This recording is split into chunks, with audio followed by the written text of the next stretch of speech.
The third story was submitted by Noah Baker, a young man from the Midwestern United States who was 28 at the time of submission but was 18 when the events took place. He was asked by his father to look after the house of a friend and client, Roy Carson.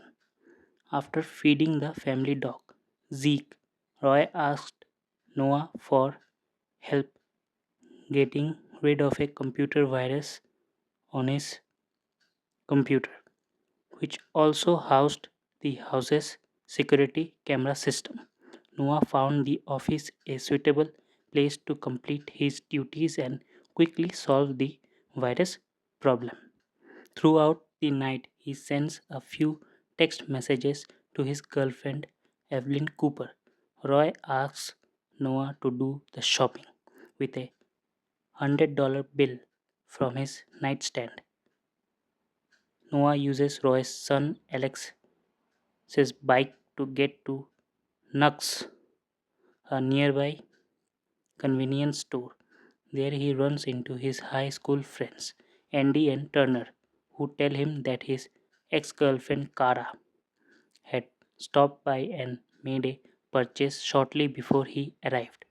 When he gets home, his friends tell him to search Roy Carson's divorce online, and he ends up discovering that the homeowner had been receiving death threats and doorbells from his ex wife's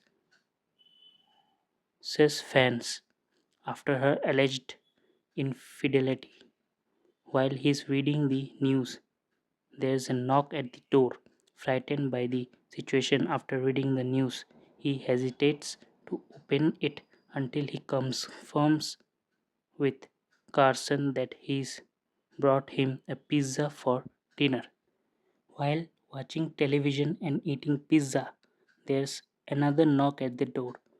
When he opens it, there's no one at the porch, just a bouquet of flowers on the doormat. He takes them inside without giving it much thought and goes back to his study to start his homework, which he'd been repeatedly distracted from. Suddenly, Noah receives an anonymous text message asking him what he had for dinner. At 1:36 a.m., the power to the house suddenly goes out. Noah hears the dog barking in the yard and investigates, discovering the electrical panel and turning the power back on. Already nervous, Noah starts texting an unknown number but dismisses it and goes back to studying. However, unbeknownst to him, someone has already entered the house. Noah hears a commotion downstairs and discovers the oven is on. He quickly turns it off and, fed up, immediately contacts Andy, demanding he tell Turner, who was known for being mischievous, to stop what appears to be a prank.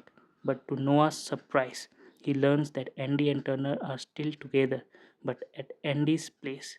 He attributes his paranoia to lack of sleep and checks the security monitor again. To his horror, Noah discovers an intruder at the end of the office hallway.